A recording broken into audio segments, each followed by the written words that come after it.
الله الرحمن الرحيم ولا تحسبن الذين قتلوا في سبيل الله أمواتا بل أحياء عند ربهم يرزقون صدق الله العظيم وقال النبي صلى الله عليه وسلم اعلموا أن الجنة تحت ظلال السيوف أو كما قال عليه السلام. یہ بات آیا ہے دنیا پر ہم پھول بھی ہیں تلوار بھی ہیں، یا بزم جہاں مہکائیں گے یا ہوں میں نہا کر دم لیں گے. ہر سمت میں چلتی کرنوں نے افسون شب غم توڑ دیا، اب جاگ اٹھے ہیں دیوانے دنیا کو جگا کر دم لیں گے. میرے اساتذہ کرام اور میرے عزیز ساتھیوں، السلام علیکم ورحمۃ اللہ وبرکاتہ. سامعین محترم، رب کا فرمان ہے یا ایھا النبی حرض المؤمنین علی القتال.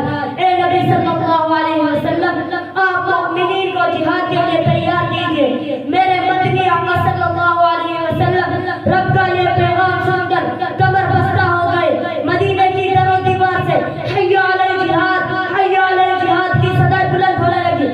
کفار کے عواموں میں زلزلے آنے لگے، کفار کے دلوں میں دین اسلام کی عظمت بڑھنے لگی، اسلام کی دعوت چار سو پھیلنے لگی.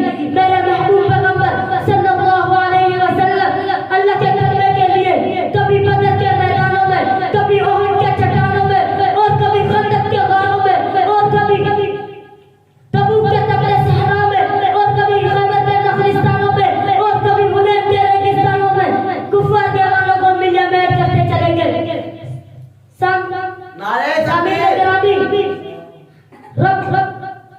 صحابہ کرام کے دلوں میں شوق شہادت کا دریا موجود تھا. دین اسلام کی سربلندی کے لیے ان کا تن من دھن قربان تھا. دین اسلام کو گندی نظر سے دیکھا جانا ان کے لیے ناقابل برداشت تھا. جس پر جہاد کو دیکھ رہے تو ابو ایوب انصاری رضی اللہ تعالیٰ عنہ کو دیکھیے، 90 سال کی عمر ہے، جہاد کے لیے میدان میں نکل رہے ہیں. بچوں نے عرض کیا ابا جان آپ آرام فرمائے، آپ نے بہت جہاد کر لیا، اب ہم آپ کے بدلے جہاد کریں گے. میرے ابو ایوب انصاری رضی اللہ تعالیٰ عنہ سے رہا لگا، بول پڑے میرے بیٹو مجھے جہاد سے مت روکو. میرے بیٹو سنو، اگر مجھے اللہ کے راستے میں موت بھی آ گئی تو میری لاش کو بھی اللہ کے راستے میں چلانا.